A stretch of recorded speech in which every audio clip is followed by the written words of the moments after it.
আসসালামু আলাইকুম প্রিয় ফুটবল ফ্যান্স। নিজেদের সর্বশেষ ম্যাচে জার্মানি বসনিয়া হার্জেগোভিনিয়াকে রীতিমতো ৭-০ গোলে বিধ্বস্ত করলো এবং এটা একটা রাইট মোমেন্ট। জার্মান ফুটবল সম্পর্কে একটু আলোচনা করব। অনেকেই কিন্তু আমাকে সাম্প্রতিক সময়ে প্রশ্ন করছেন জার্মানির ফুটবল বা জাতীয় দল সম্পর্কে কথাবার্তা বলার এবং তাদের সামগ্রিক অবস্থা, জুলিয়ান নাগেলসম্যানের কোচিং স্টাইল ইত্যাদি বিষয় নিয়ে আলোচনা করার। যারা এই প্রশ্নগুলো করছেন আশা করছি ভিডিওটা দেখবেন। প্রথমত, জার্মানির একেবারে অল অ্যাটাকিং একটা ফুটবল আমরা দেখলাম, যেখানে জামাল মুসিয়ালা শুরুতে গোল পেয়েছেন, যেখানে ফ্লোরিয়ান ভির্টস জোড়া গোল পেয়েছেন এবং একই সঙ্গে অ্যাসিস্টও পেয়েছেন, যেখানে কাই হাভার্টজ একটা অ্যাসিস্ট পেয়েছেন নাম্বার 9 হিসেবে এই ম্যাচটা স্টার্ট করা।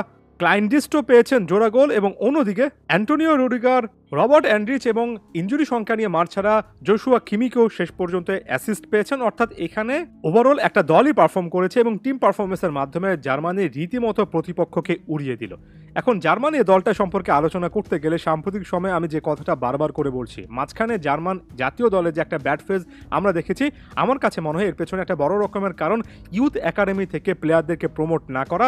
Bayern Munich, Borussia Dortmund, Bayer Leverkusen এই ক্লাবগুলোর ইউথ একাডেমি থেকে যে প্লেয়াররা উঠে আসেন, দিন শেষে তারাই কিন্তু জার্মানিকে প্রতিনিধিত্ব করেন এবং এই ক্লাবগুলোর ইউথ একাডেমি যতটা ভালো কাজ করে আমার কাছে মনে হয় জার্মানির জাতীয় দল ততটা বেশি সমৃদ্ধ হয়। তবে আগের কথা আগেই রেখে দিচ্ছি, বর্তমান সময়ে জামাল মুসিয়ালার পাশাপাশি ফ্লোরিয়ান ভির্টসের উত্থানের পরে আপনি দুই সাইডে দুই ফ্ল্যাঙ্কে যখন এতটা ক্রিয়েটিভ অ্যাটাকিং মিডফিল্ডার পাবেন, ক্লিয়ারলি আপনার ফাইনাল থার্ডটা এতটাই অ্যাক্টিভ হওয়ার কথা। এখানে ফ্লোরিয়ান ভির্টস এবং জামাল মুসিয়ালাকে আমি একেবারে উইঙ্গার প্রোফাইল বানিয়ে ফেলছি না, মূলত অ্যাটাকিং মিডফিল্ডার, দুই হাফ স্পেসে যারা কিনা অপারেট করতে পারেন, খুবই ক্রিয়েটিভলি গিফটেড দুজন অ্যাটাকিং মিডফিল্ডার। কিন্তু আপনি যদি তাদেরকে বাদও রাখেন এবং আপনার অ্যাকচুয়ালি যদি উইঙ্গার লাগে, এখানে কিন্তু লিরোয় সানে আছেন, যিনি কিনা বদলি হিসেবে নেমে একটা গোল করেছেন, সার্জ গেনাব্রি আছেন।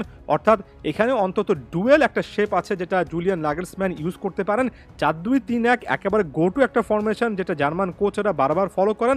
এই ফরমেশনটাতে আপনি মিডফিল্ড বেসড একটা সিস্টেম ফ্লোরিয়ান ভির্টস, জামাল মুসিয়ালার মাধ্যমে যেভাবে কাজে লাগাতে পারেন, ঠিক একই রকমভাবে আপনি উইং বেস সিস্টেম কিন্তু লিরোয় সানেদেরকে দিয়ে কাজে লাগাতে পারেন। অর্থাৎ ওই যে বললাম, ডুয়াল একটা কিন্তু অ্যাভেলেবিলিটি আছে যেটা খুব কম কোচের কাছে আছে। সেন্টার অ্যাটাকিং মিডফিল্ডে কাই হ্যাভার্টসের পারফরমেন্সটা এদিন ভালো লাগলো, একটা গোল একটা অ্যাসিস্ট ছিল।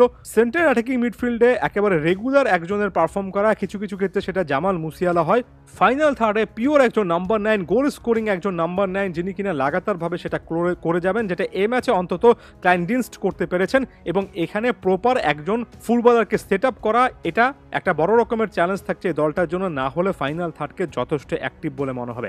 4-2-3-1-এর রীতিমতো মেরুদণ্ডের একটা জায়গা হচ্ছে ডিফেন্সিভ মিডফিল্ড, যেখানে আপনার দুজন ডিফেন্সিভ মেন্টালিটির মিডফিল্ডার থাকা লাগে। এই ম্যাচে পাস্কাল গ্রোস এবং রবার্ট অ্যান্ড্রিচ শুরু করেছিলেন, শেষ পর্যন্ত এটাই 4-2-3-1-এর ওই ডবল পিভট সিস্টেম কিনা সেখানে জুলিয়ান নাগেলসম্যানকের হয়তোবা একটা সিদ্ধান্ত নেওয়ার ব্যাপার আছে। তবে ওভারঅল ব্যালেন্স একটা দল বলে মনে হয়, যখন আপনার ডিফেন্সে রুডিগার, জোশুয়া কিমিক, তার মতো ডিফেন্ডাররা থাকেন। অ্যাকচুয়ালি ওভারঅল প্রত্যেকটা জায়গায় কিন্তু আপনি ওই যে বললাম ব্যালেন্সটা খুঁজে পাবেন। এরপর আমি যদি জুলিয়ান নাগেলসম্যানের ওভারঅল কোচিং ট্যাকটিক্সে আসি, প্রথাগত 4-2-3-1 টাইপের একজন কোচ।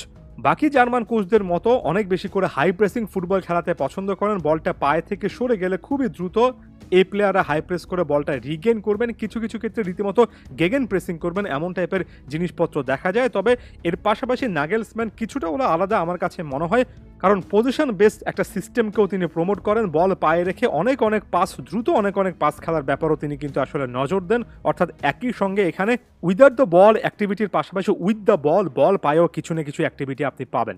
একই সাথে ট্যাকটিক্যালি ফ্লেক্সিবল একজন কোচ, অর্থাৎ প্রতিপক্ষ দেখে দল সাজাবেন।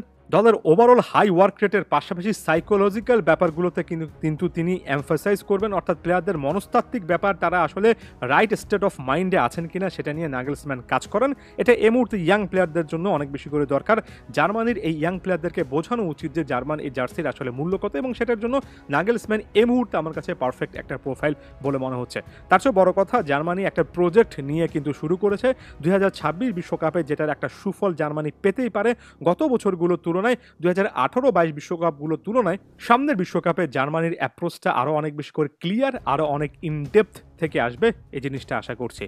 জার্মান দল সম্পর্কে আপনারা কি ভাবছেন অবশ্যই জানাবেন।